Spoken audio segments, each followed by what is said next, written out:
Welcome aboard the 4 to 7 podcast.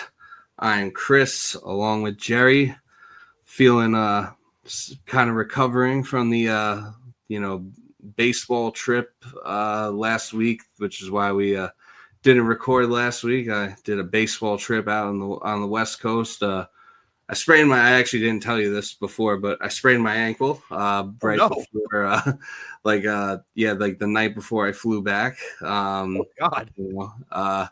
And then, it wasn't good. And I don't really have any good reason why I sprained my ankle. I was very intoxicated and thought it would be a good idea to do some sprints. That's usually how it goes.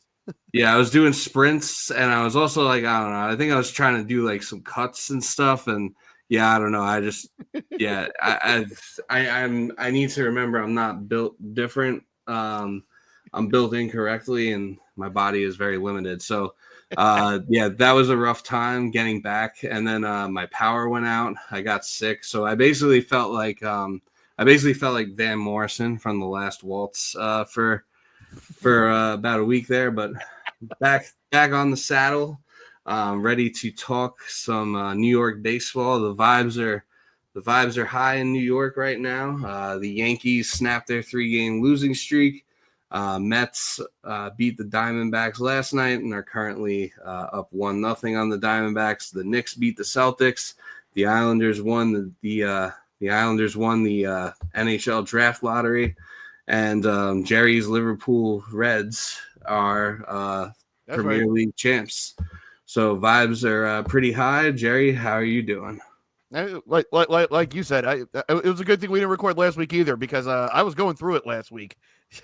I was in varying states throughout last week. It was one I would do again. One I would gladly do again is there's I don't know if you guys can see, there's been a second champagne bottle added to the shelf that I keep from celebration. Yeah. Which I did not this past Sunday, but the one before. Which was a splendid time. I would recommend doing it more often. Hopefully I'll be able to do it in October, but that's a separate issue. Yeah. This will be fun because this is the rare time where we'll generally have most of a Met game going on while we're recording. I feel like usually when we do it, we're either on an off day or the Met game has already ended. Usually, the 9:40 start, we're going to be kind of overlapping with this throughout the night.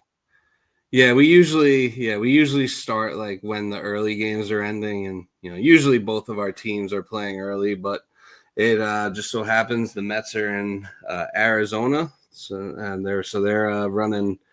So they're the 9:40 start time because they're 2 hours behind us because they're the one state that doesn't believe in daylight savings time, which I respect. I think more states should be like that.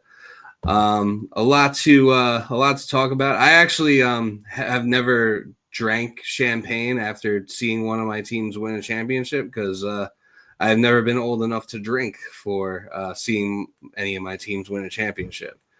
That doesn't mean I didn't get drunk in 2009 when the Yankees won, but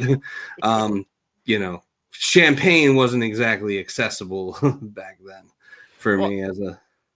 And see, part of it is that Liverpool were far enough ahead that they got the magic number down to 1 point, where it's all they need is just if they tie this game, they'll win. Yeah, so a couple days before that, I'm like, let me go ahead and let me just grab this. Yeah. If the Mets were to win a World Series, I would not be getting that champagne bottle until the day after, because there is no chance I'm jinxing it prior to. So yeah, you can't jinx it by buying the champagne. I mean, I would imagine you'd probably need to drink a bottle of champagne to get through each game, though. Usually those are beers. Yeah, true. Yeah, that's more.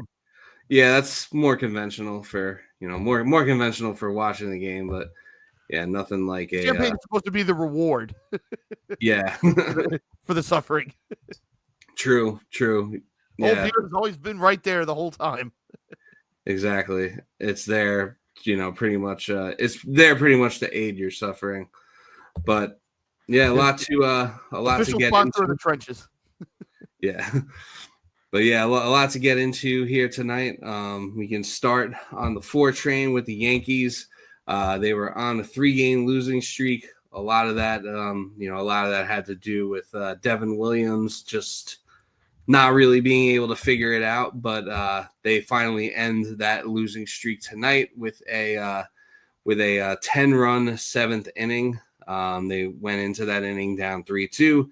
End up winning 12-3. They batted around. Austin Wells hit a grand slam.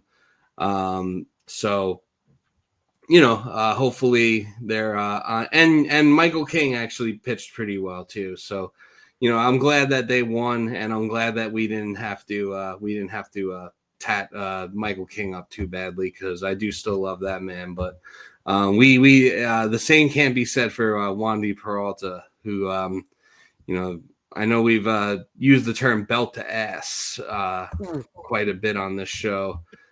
He took some B to A in that 7th inning tonight. So shout outs to you, Wandy Peralta.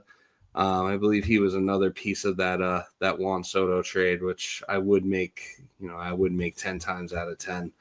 But he suffered belt to ass like a drunk guy at PNC Park. Yeah. There's some belt to ass happening over there. I told you how I thought that guy at the beginning of that video was also a security guard, because he had like a similar colored jacket to the guy's shirt.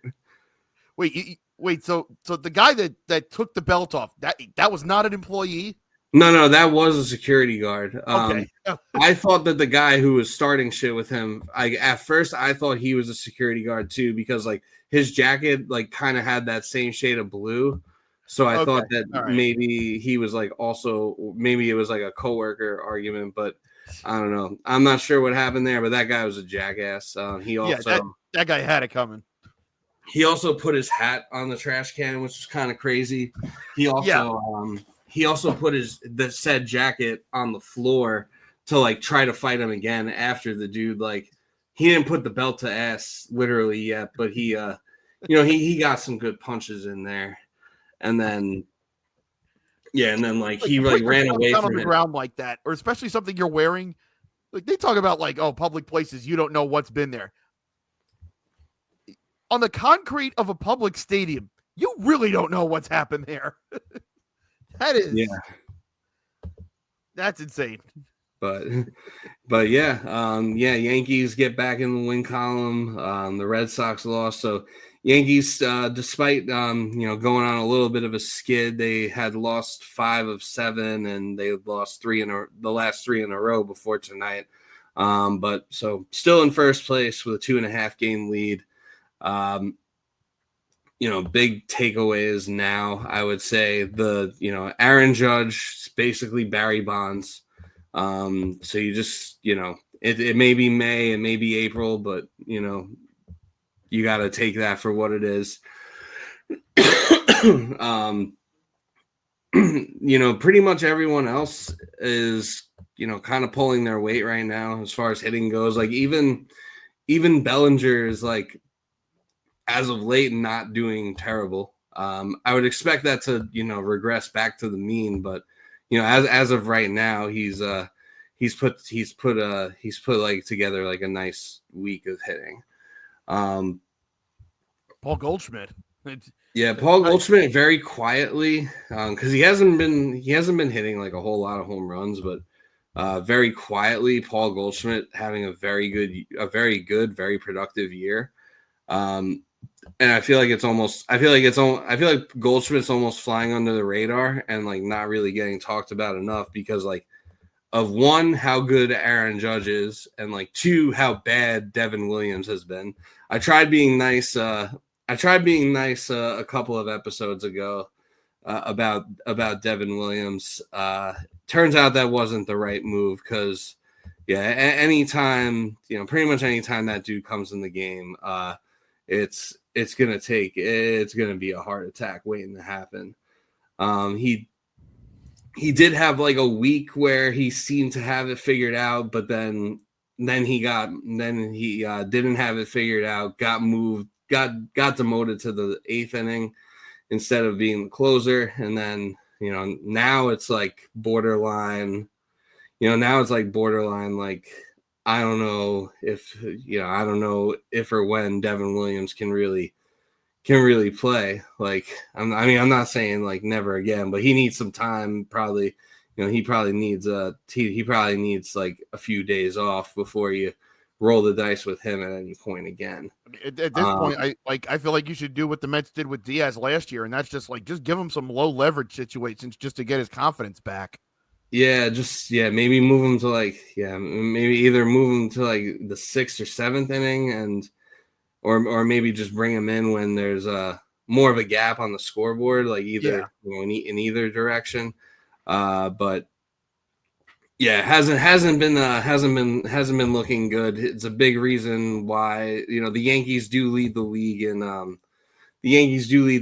in losses when they're leading after 8 innings. So that's a pretty alarming. Or in the 8th inning, I think that they lead the league in losses with 5, like when they have the lead in the 8th inning. So that's a pretty alarming stat. But yeah, I mean, with that and like, kind of like like I feel like Volpe is getting talked about a lot just because he's, mostly he can't really hit that well, but as of late, he's been hitting better. I think he just needs to keep making contact and putting the ball in the air. But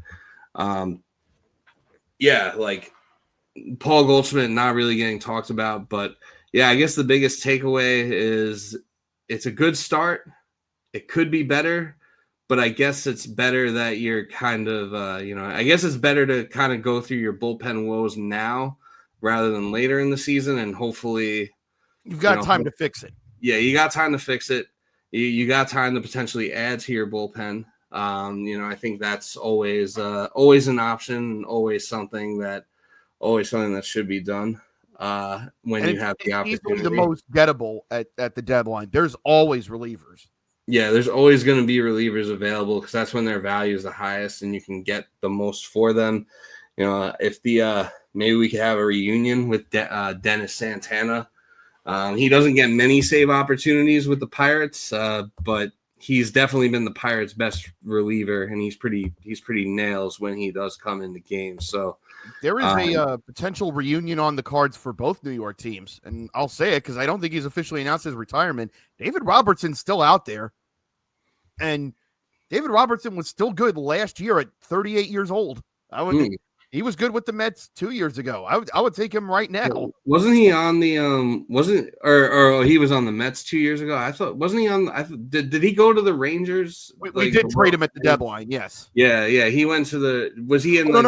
No. He went to the Marlins, and then I think the Marlins moved him to. He was on the Rangers when they won. I do know that. Yeah, like I do remember that, but like. Yeah, he was moving all over the place. But yeah, David Robertson he's still a free agent, so actually I stand corrected. He was on the Rangers last year. We traded him to the Marlins at the deadline in 23. That's what it was. Because the Mets actually got like 2 halfway decent prospects out of that deal, and it was like for 2 months of David Robertson. Okay, yeah, we'll take it. And then he signed with the Rangers last year, and I was like once the Rangers fell out of it last year, I was like, man, they should be doing everything they can to go get him. I still feel that way. Yeah, no, I agree. Yeah, Dave Robertson would be he would be a welcome addition to either of our bullpens, for different reasons. I would say he would be a great fit. Like, but at the end of the day, I think what it really, because like with the Mets, it's like you would love to have another. You would just love to have another bullpen arm because of the fact that your pitchers still aren't like going deep into games. Yes. So having another bullpen arm would definitely help. With the Yankees, like I feel like, I mean, they have some pitchers that can go deep into games. If you're getting Carlos Rodon on the right day, he can give you like at least 6 innings. Max Fried is pitching at a Cy Young level right now. This is exactly what you were paying for, was for him to look like this.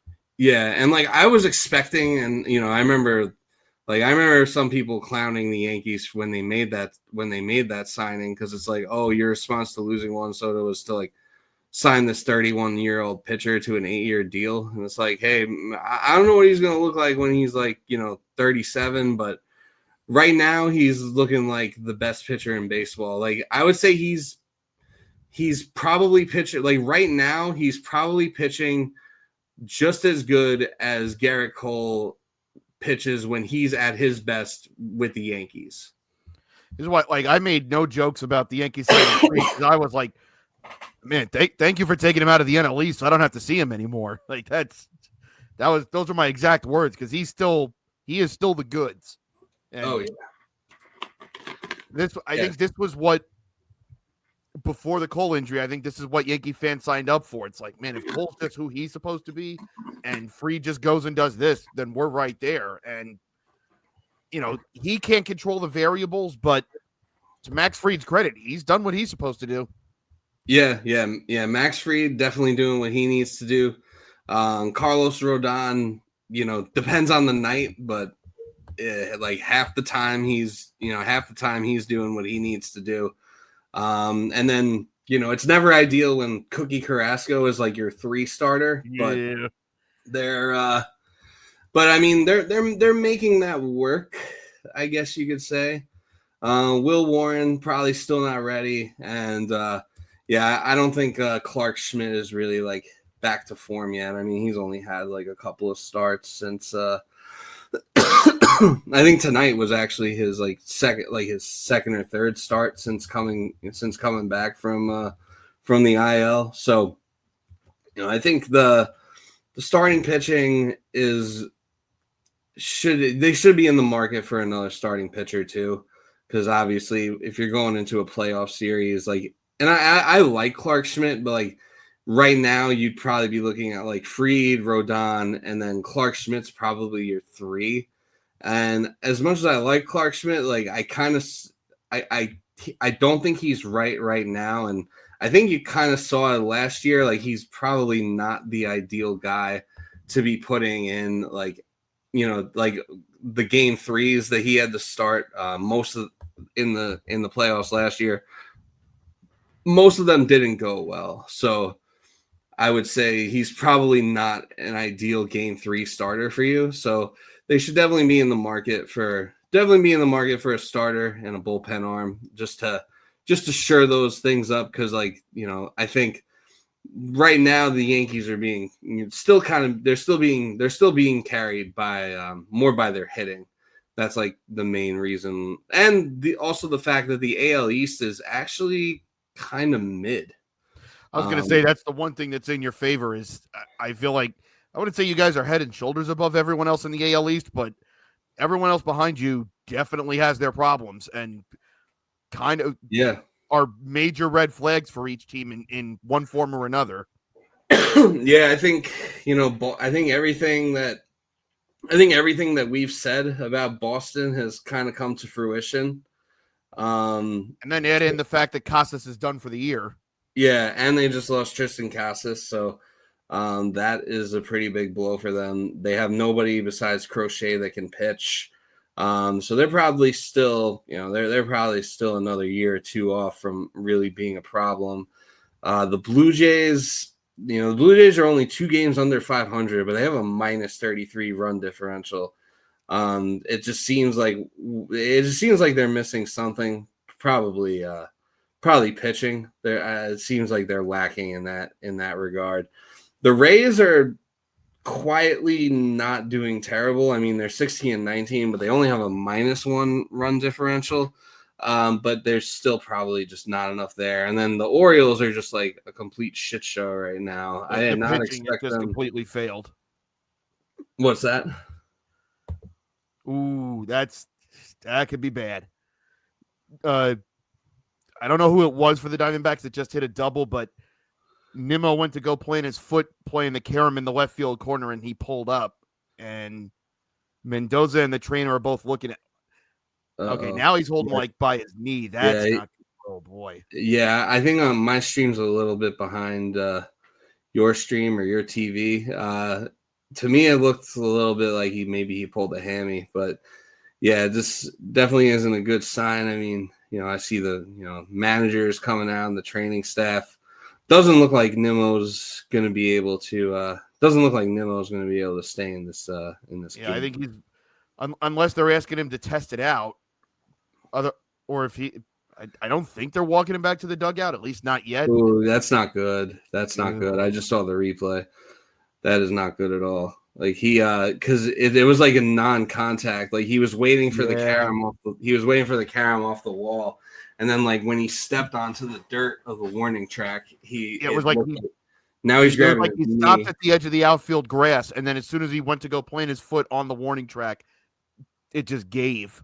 Yeah, I think his knee buckled. That could be bad. Well, I mean, he was having knee issues in spring training. I mean, I want to say they gave him. I want to say it was one of those plasma-rich platelet injections, and he missed a week. And then there was a stretch after that when he came back where he was only DHing. So it was one of those things where you were kind of nervous that if he's dealing with this already before we've played one of 162, that's not good. And you just were worried that is that, is he already going to be, down a peg already because of that? Or is this going to be like a ticking time bomb type? Well, Mendoza and the trainer are going back to the dugout and he's staying in, but we'll see what unfolds here.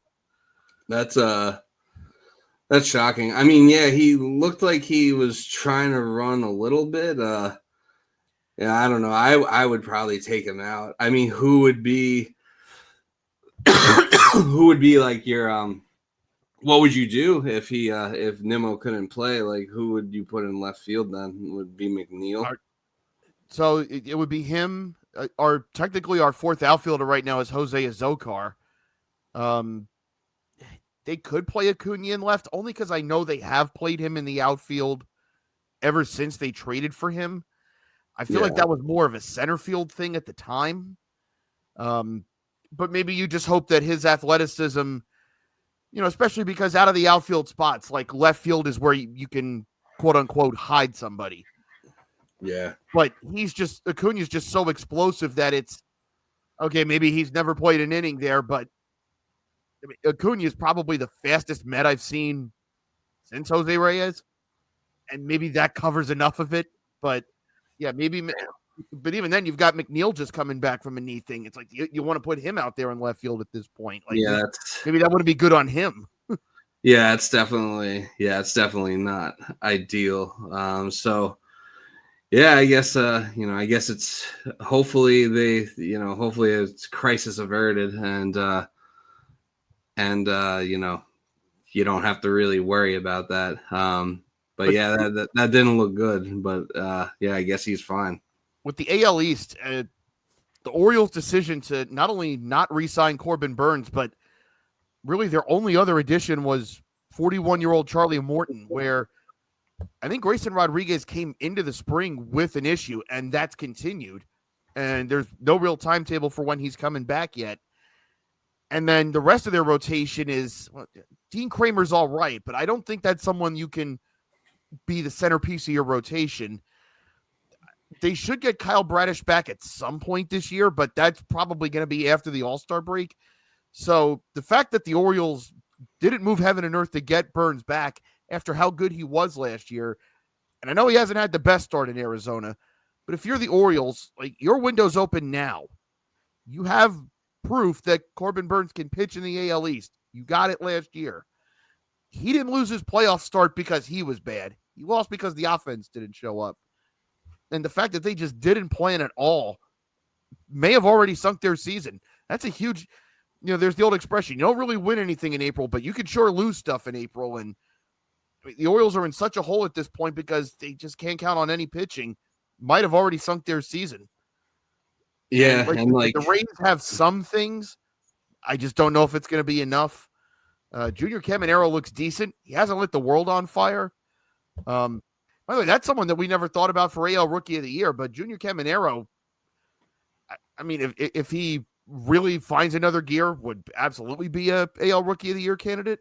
He's quietly making a case. He is. I mean, I mean, I feel like I it's can't believe I going forgot about kind of him. unnoticed because like he's playing in Tampa, but yeah, there's yeah, he's definitely making a case. As far as the as far as the Orioles, it's interesting because I remember watching them on opening day of last year. So like 2024 opening day. I remember was on my way to my buddy's house to like watch all the games, but that was like the first game. I was running a little late, so I had a stream on like in the car, and they did like an interview with the new ownership or like the new owner of the Orioles, and he was basically like, "Hey, I'm just here."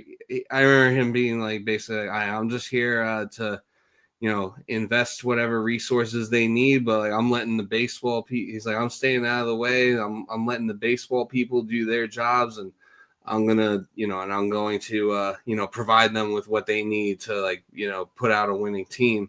So, that messaging, and then, not keeping Corbin Burns, although he hasn't been off to the best start. We were talking about Right. how the we were talking. I think we were talking before we started recording about how the Diamondbacks pitching has been rather subpar to start the season.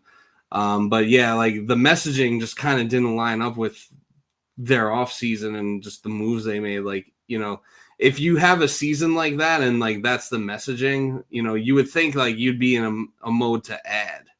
But they did a lot more. It seemed like they did a lot more subtracting than adding. And like the addition, like you said, was, like 45-year-old Charlie Morton, who Probably is pitching his last year, yeah, this especially with the probably way it's gone for him. It is not good. yeah. I mean, it's honestly crazy he came back from that broken leg. Was that last year he broke his leg or 2 years ago? That was the 21 World Series. That was game one of the 21 World Series that happened. That's right. I thought he hurt himself again like recently, like in the past couple. They have. Yeah, I think he did, but yeah, it's kind of crazy just everything he's been through and everything he's come back from. Also crazy, he's like a multiple time World Series champion. Charlie Morton's just like, and he's like an immaculate grid like legend at this point too. The career path he took to becoming someone that teams desperately wanted. That's amazing.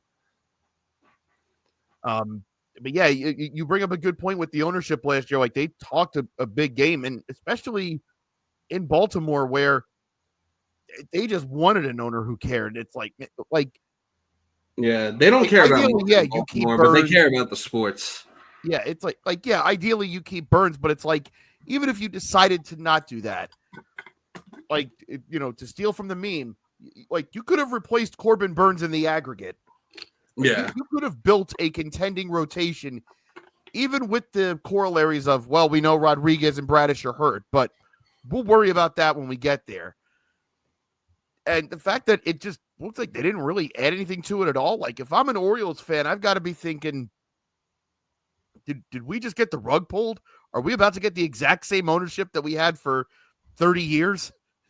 Is this Angelos again? yeah, And then with Toronto, I think the biggest thing is I thought Bowden Francis might have, if not number one material, maybe number two material.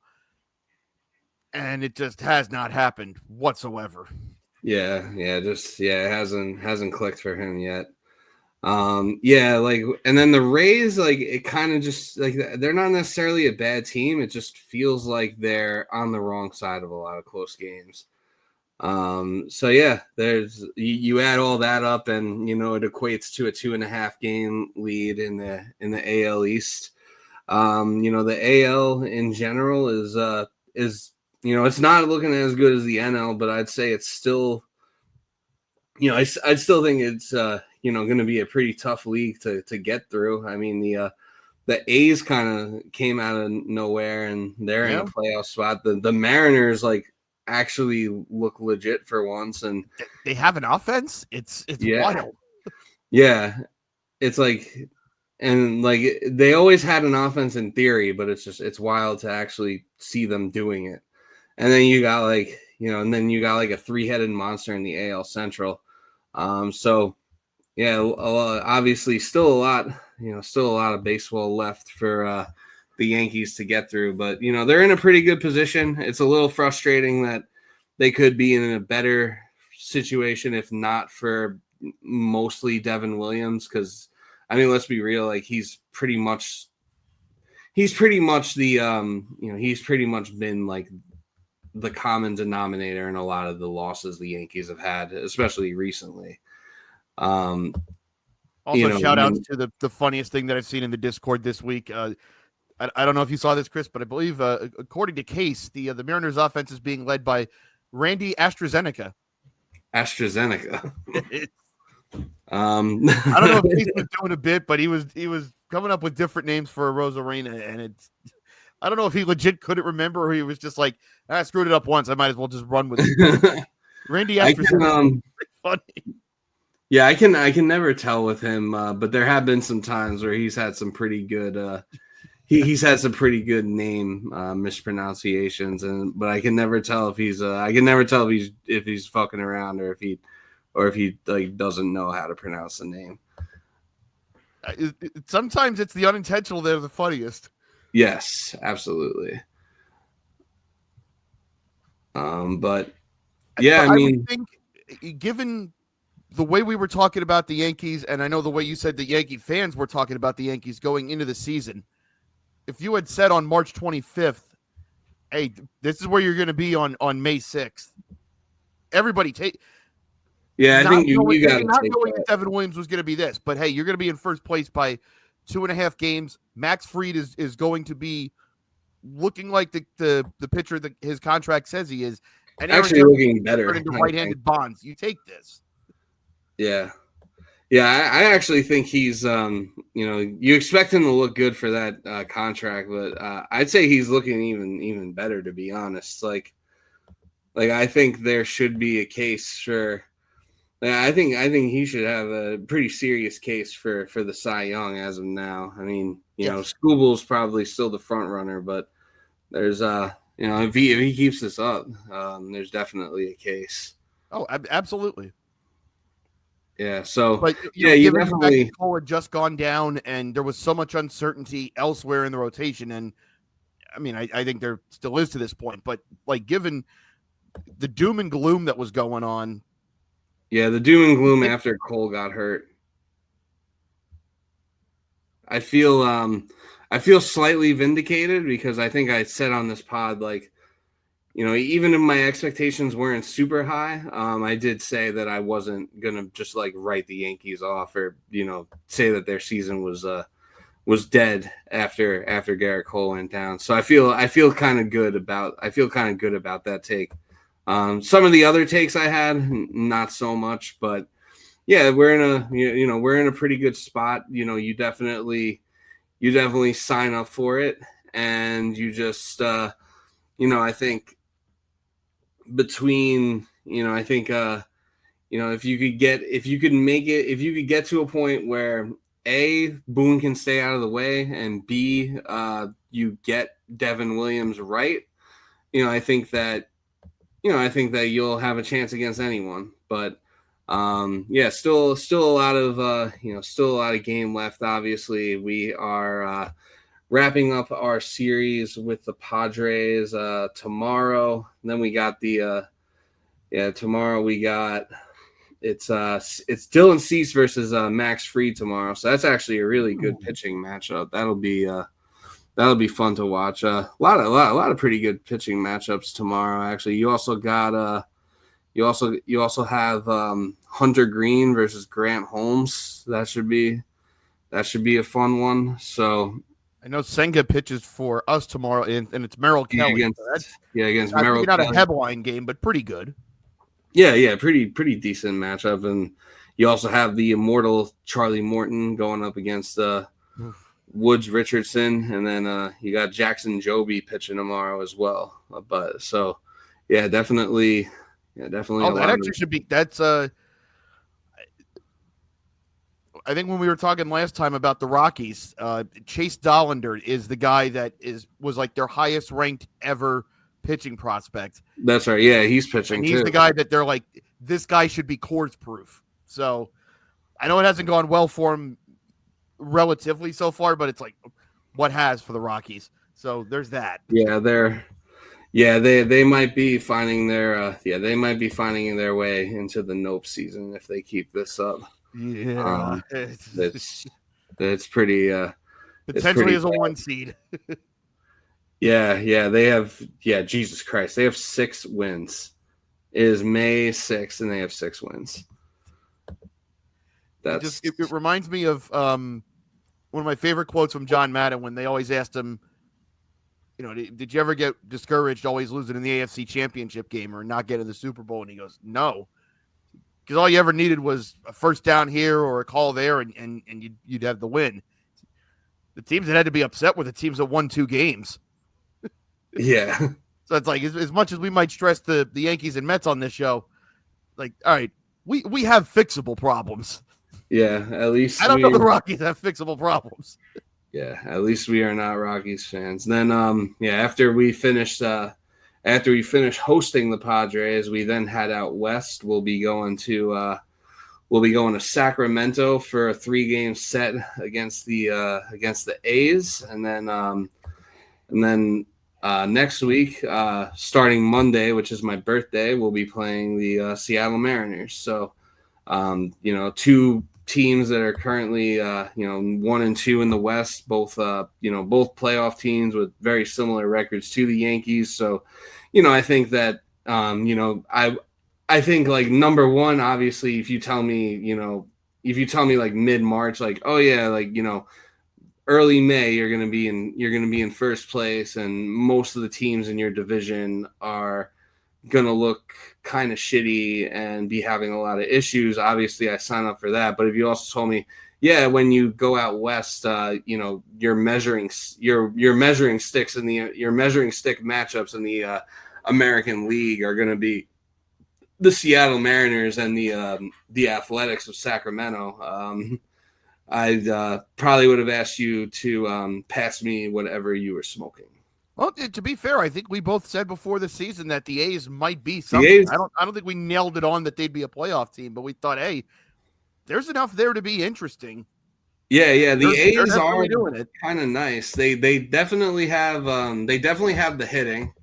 Yes. Then they have I don't really know what pitching they have besides Severino as far as starting pitching goes, and then Mason Sears might be putting it together quietly.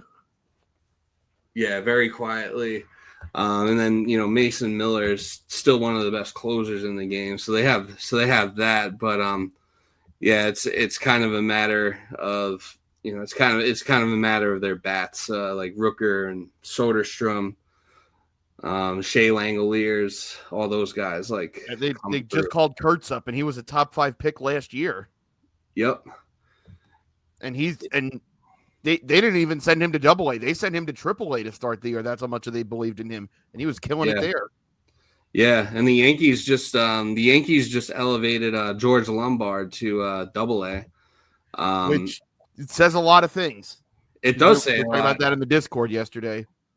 Yeah, I've been having a little bit of trouble keeping up with some things in the Discord lately, just with life in general, but.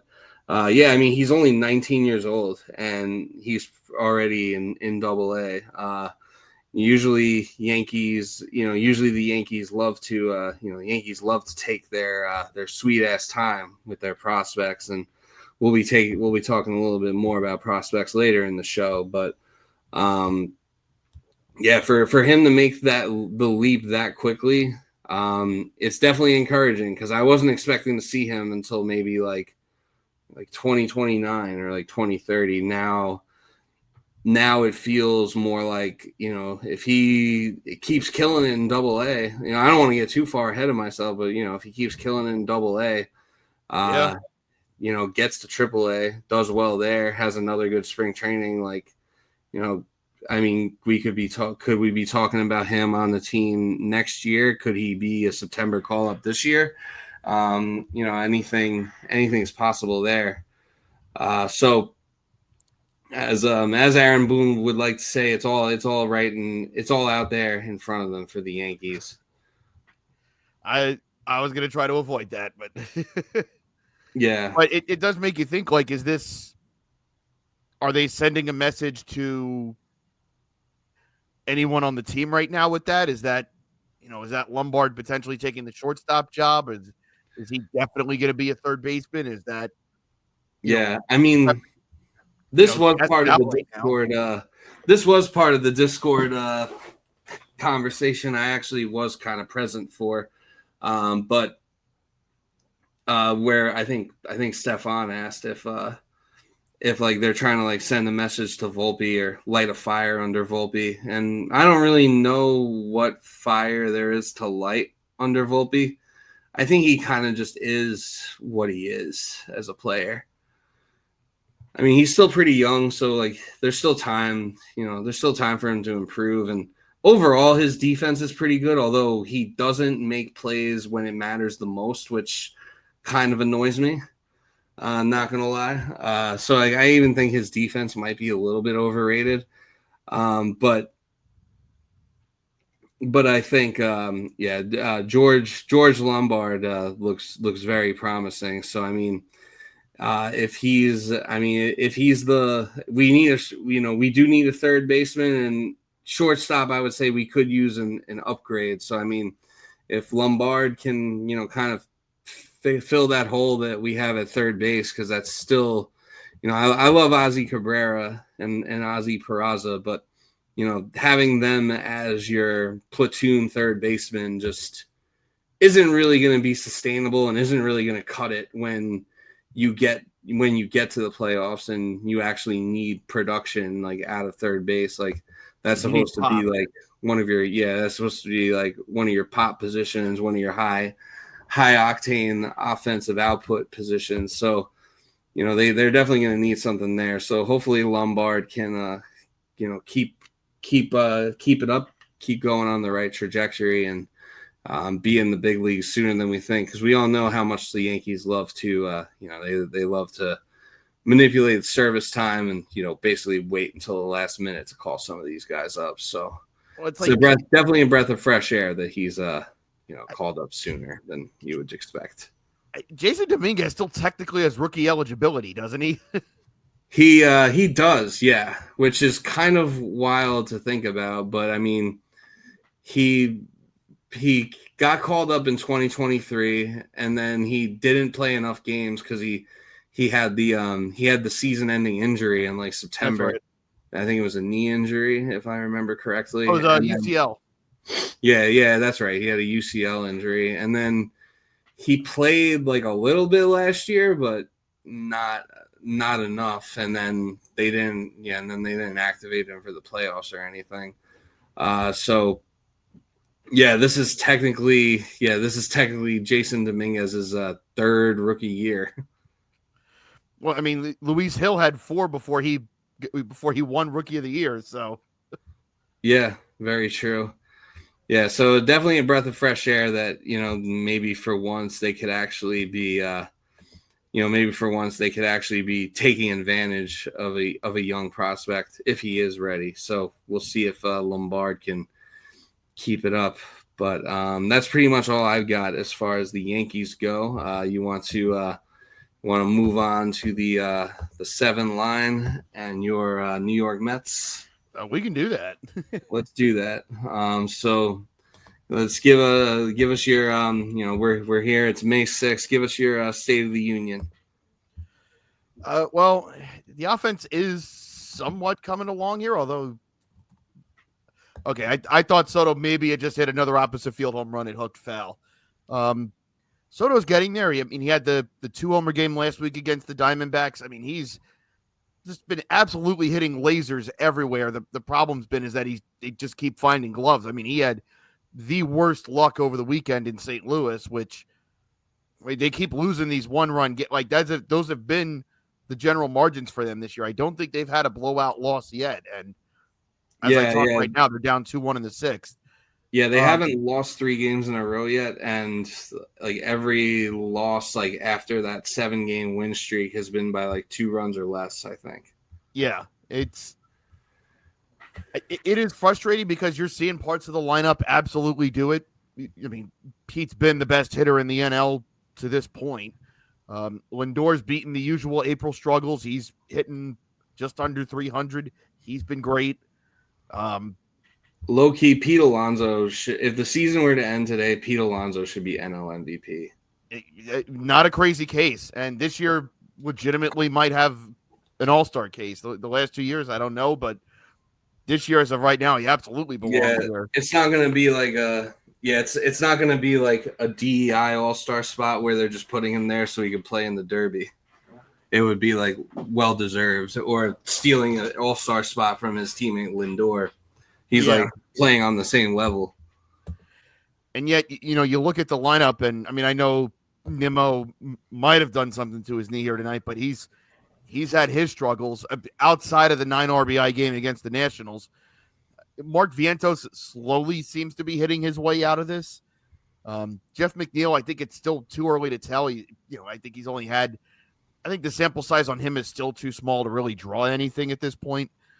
Same for Francisco Alvarez. I think, and even in his case, his power's not quite there yet, but still hitting 294. And also had a game-saving throw last night to nail the runner in the 9th inning.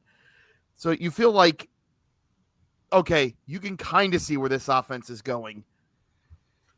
Yeah, but they're not quite all on the same page yet.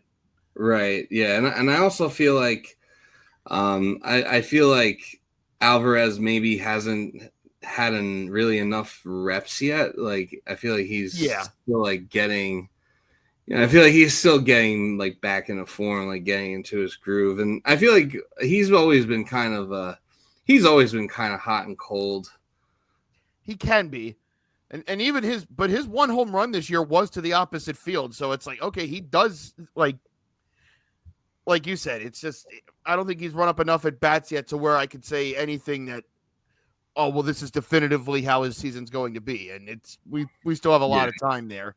Yeah. I mean, May is when you can kind of because obviously like April is way too small of a sample size. And I mean, it's still too small of a sample size now, but like, they say like Memorial Day, I guess, is like kind of like the first like time where you can really, that's the first time where you can like really check in and like really see where everyone's at and kind of. Yeah, that's like the quarter pole.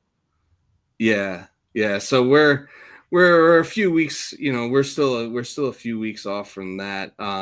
But yeah, by May, you're like starting to see some trends and things are kind of like starting to correct themselves. Weather starts to get warmer, so ball starts traveling better further. So there's definitely still a lot that definitely still a lot that needs to be figured out, and definitely still just like with the Yankees, definitely still plenty of time to get everyone to kind of get everyone clicking as a unit. The pitching though is, I don't want to necessarily say it's a problem, but like we talked about coming out of the when we did our first 10 games episode, and then when we did our episode with Paul, is just the worrying trend of the starting pitching not being able to go deep in games remains a problem. And it's kind of becoming a bigger problem, especially because just in the past week, the Mets have lost their 2 left-handed options out of the bullpen for the year. Danny Young's going to have Tommy John, and then they announced yesterday that A.J. Minter is going to have a lat surgery that's going to end his season. Ooh. So those are the 2 guys that they were counting on a lot. Especially, I know with Minter, they were counting a lot on him. I think they were hoping Danny Young would grow. It looked like maybe he was starting to put that together. So at least for a stretch there, it was, okay, the Mets have 2 viable lefty options out of the pen. Right now they have Genesis Cabrera. I can't imagine it's going to stay that way the rest of the season. I got to imagine they're going to go get somebody to try and go fix that. Yeah, I don't think they want to be like counting on Genesis Cabrera in a in like high leverage like playoff. There was a time you could have done that. Now is not that time. Yeah. Now is certainly not that time for him.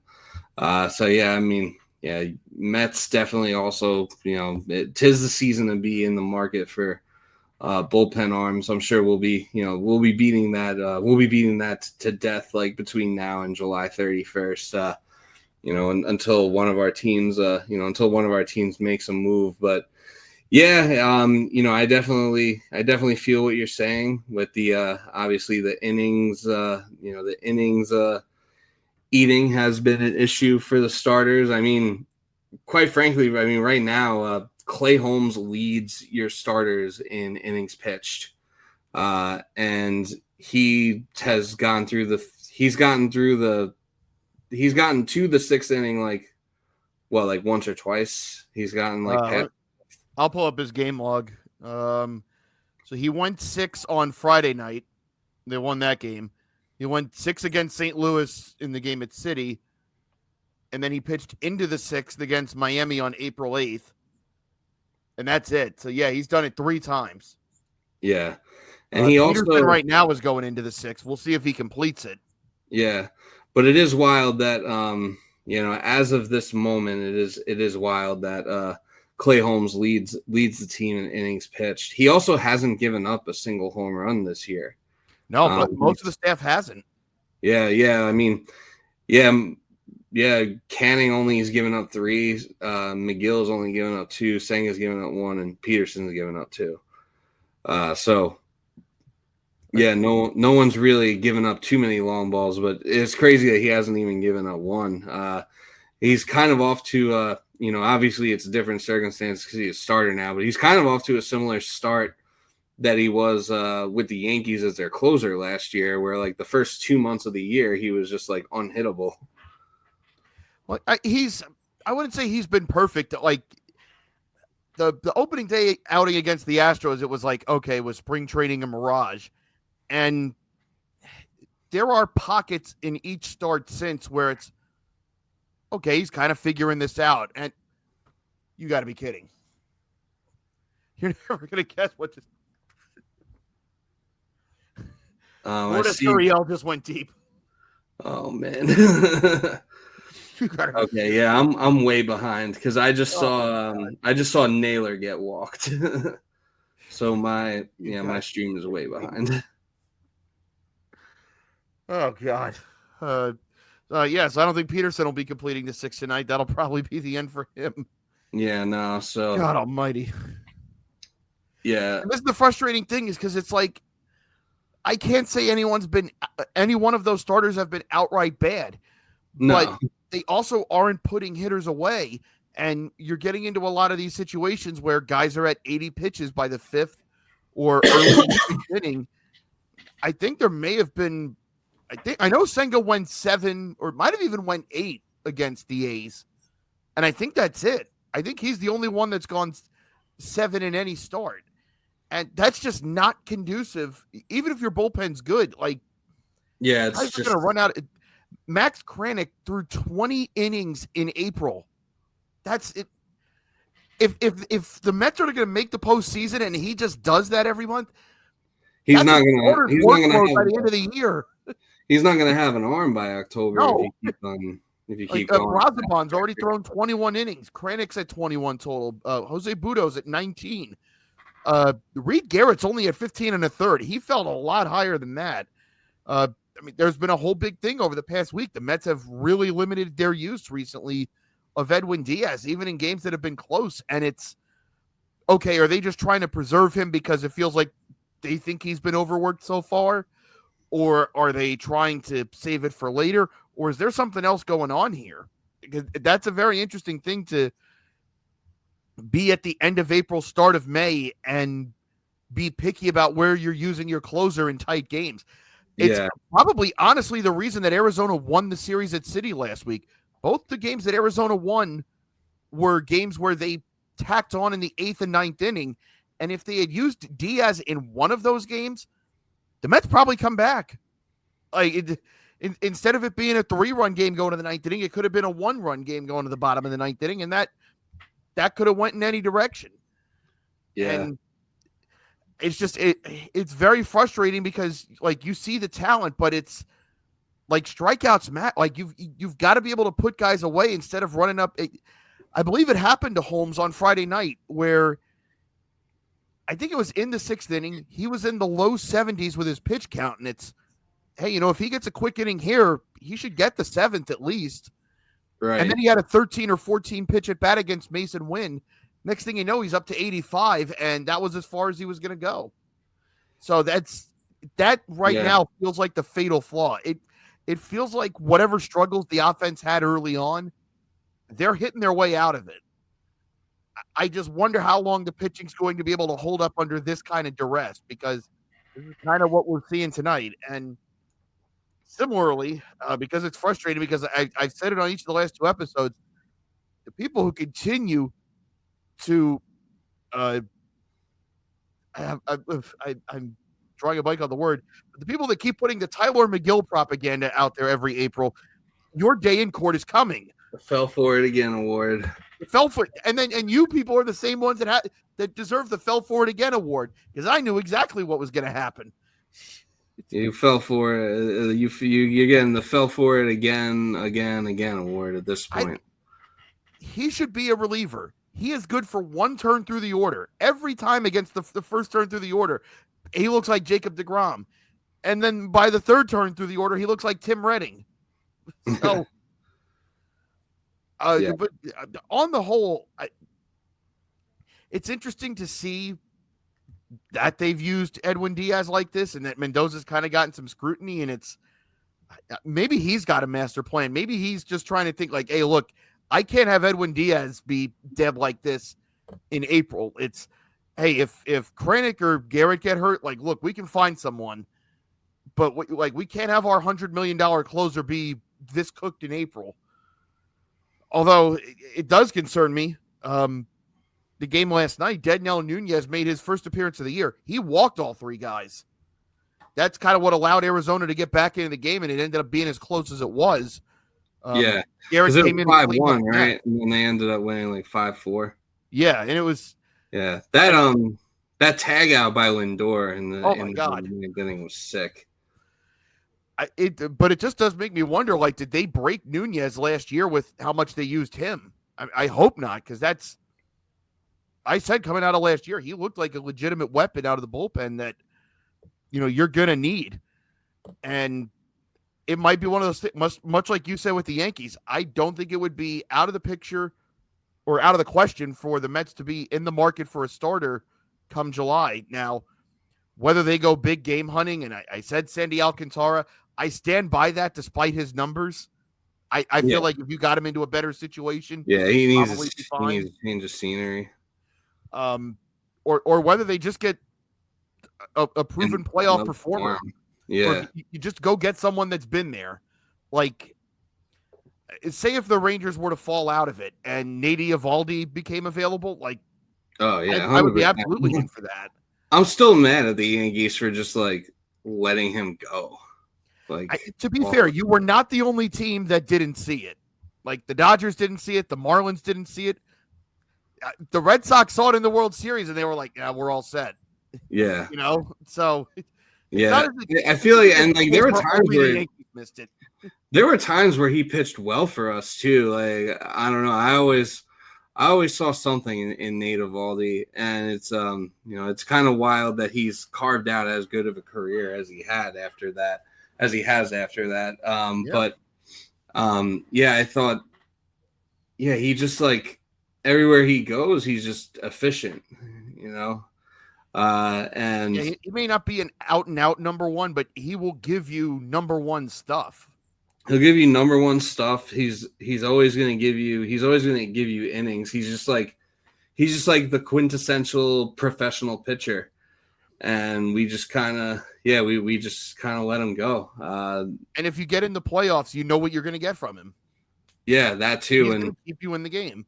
Yeah, and that's something the Yankees definitely could have used a lot of these past few years in the playoffs. Maybe not as much this past year, but like I always felt like, like when they fell short in like 22 or when they fell short in like 2018 or 2017, it always kind of felt like, if we just had one more starter, this could have been different. And it's almost like Like it's like he was that guy. He was there the whole time, and we just let him go. I do want to point out is at least something to feel good about. So with Lindor homering last night, that is his 255th home run as a shortstop. On the all-time home runs as a shortstop list, he is 5 away from Derek Jeter. And I just want to put that out there right now that the agenda has so much left in the tank that when Lindor gets 261, if people thought I was obnoxious before, buddy. I mean, I don't know if passing Derek Jeter in home runs is necessarily, I don't necessarily know how much that is. It's an accomplishment, but I don't know if that's necessarily that much to celebrate. Like Derek Jeter was never exactly a home run hitter. Like I was forced into fires of agenda making, pal. I can make this anything. Believe me. Yeah. Well, I will be here downplaying the agendas as much as possible where I deem appropriate. I mean, Francisco Lindor is an incredible baseball player. I just as far as he should probably have like double the amount of home runs Derek Jeter has by the time his career is over. He might. As far as the rest of the NL East, the Braves, I mean, to their credit, as badly as it started, I can't say right now on May 6th, oh, they're dead. And now, to be fair, I am the superstitious PTSD type who I've seen them do this enough times that I would never write them off. But as we sit here tonight, the Braves are not out of this. And not at all. They just got Spencer Strider back. Acuna will probably be back within the month. And right now they're 17-18. And depending on the Met result, they are currently 5.5 out after starting, 0-7? Yeah. I mean, I think there's only one other team that's ever even gotten to 500 after starting 0-7. So this isn't even the Braves at their best. Like Chris Sale's ERA is still over 4. And I mean, they're also having Alex Verdugo hit leadoff, and they're doing this, which I did say was in play. Yeah. Verdugo is batting like 3 something. I was watching the beginning of that game actually. It's earlier.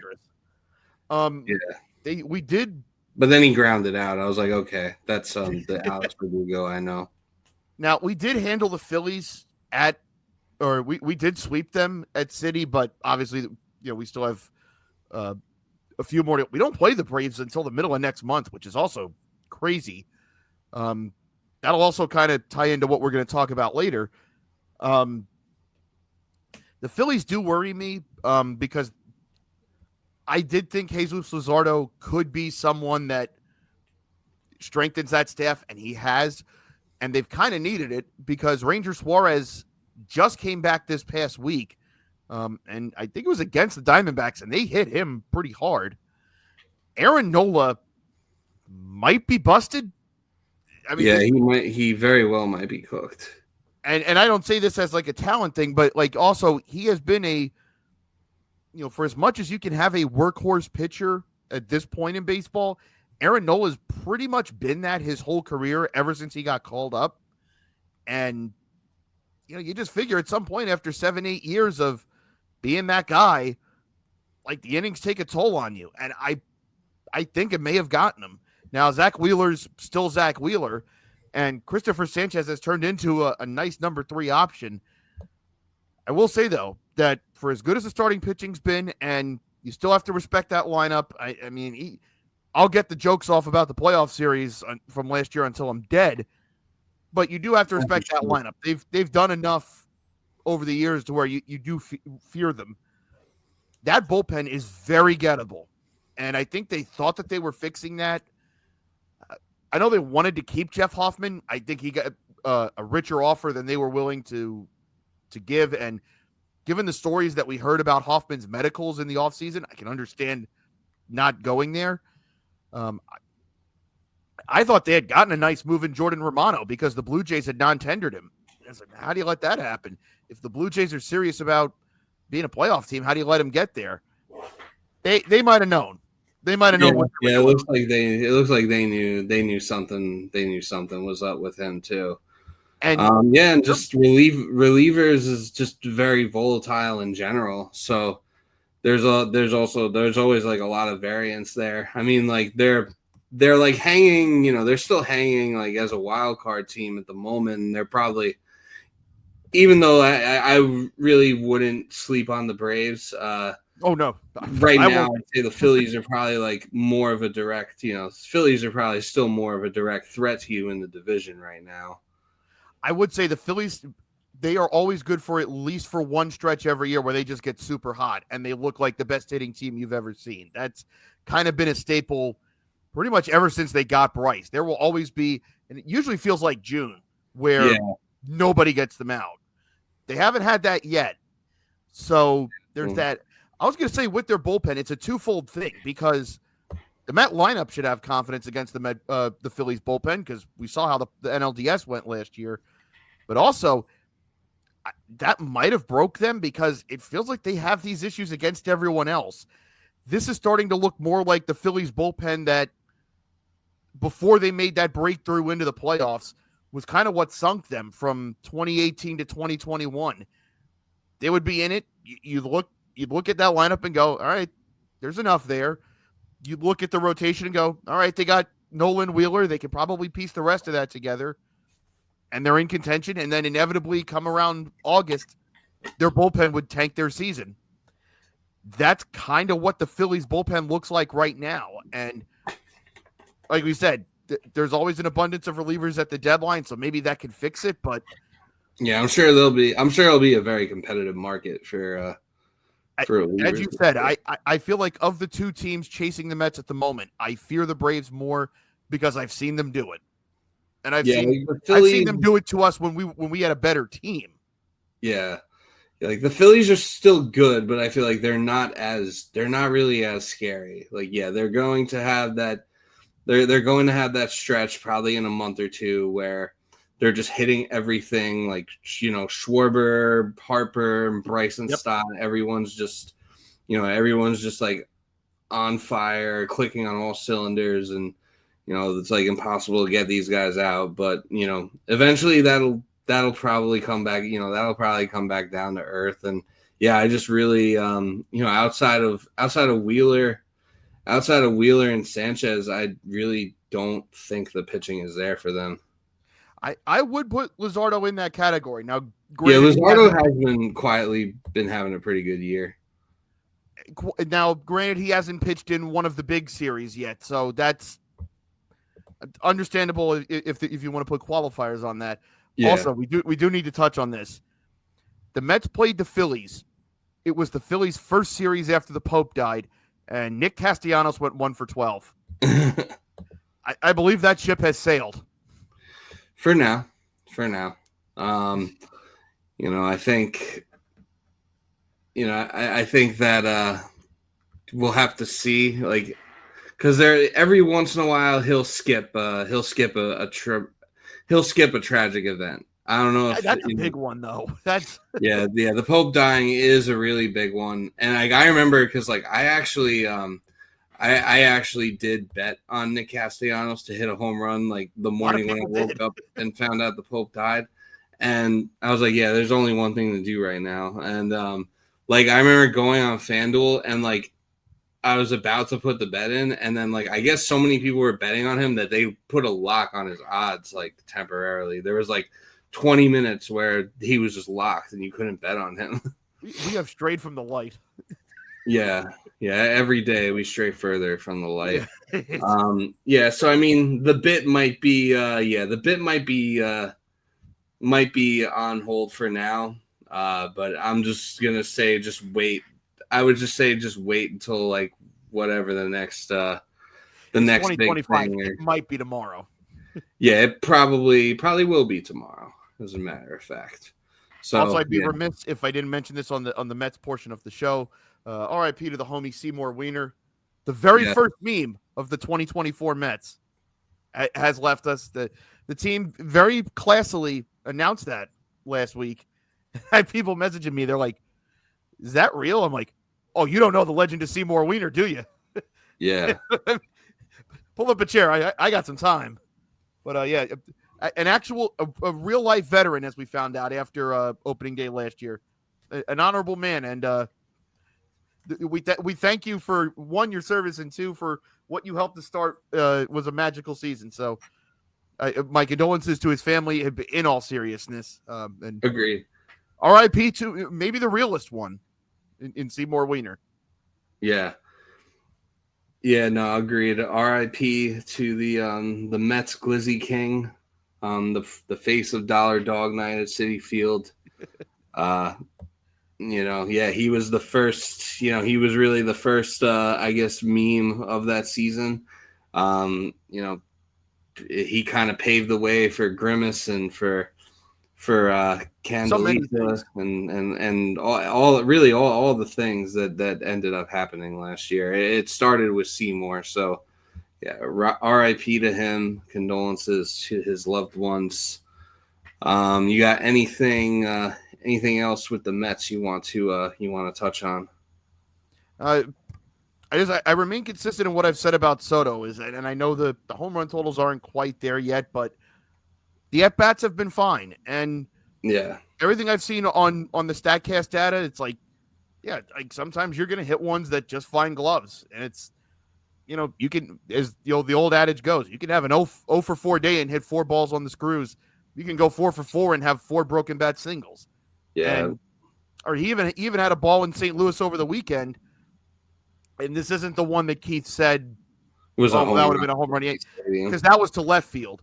He had a ball down the right field corner that in a lot of other stadiums would have been out. I think Yeah, even in City probably would have been out yeah, probably at the last minute. their fence is a little bit closer than their fence is a little bit closer than St. Louis, and I think like in New York, like the wind swirls, and that's like part of like the dimensions as well as And the plus, wind. there's that little cutout in the corner down there in right field, which St. Louis doesn't have. Right. Yeah. So yeah, it very well could have been. It very well could have been a home run at City. But like Yeah. when he had No. the 2-homer game last week, it was okay. Our eyes weren't deceiving us. Like he was hitting the ball hard leading up to that. He just wasn't getting breaks. And Yeah. sure enough, not only was it a 2-homer game, it was 2 home runs to the opposite field at City, which not easy to do. Yeah.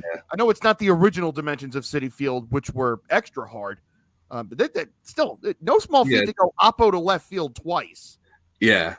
Yeah, and yeah, like half the battle with a slump. Like I don't even think he's slumping, but half the battle with when you're going through a stretch like that in baseball is just the bad luck. So he's not going to be hitting balls on screws directly at defenders forever, if for even much longer. Like I'm sure the hits are going to start coming. They're going to start coming in bunches.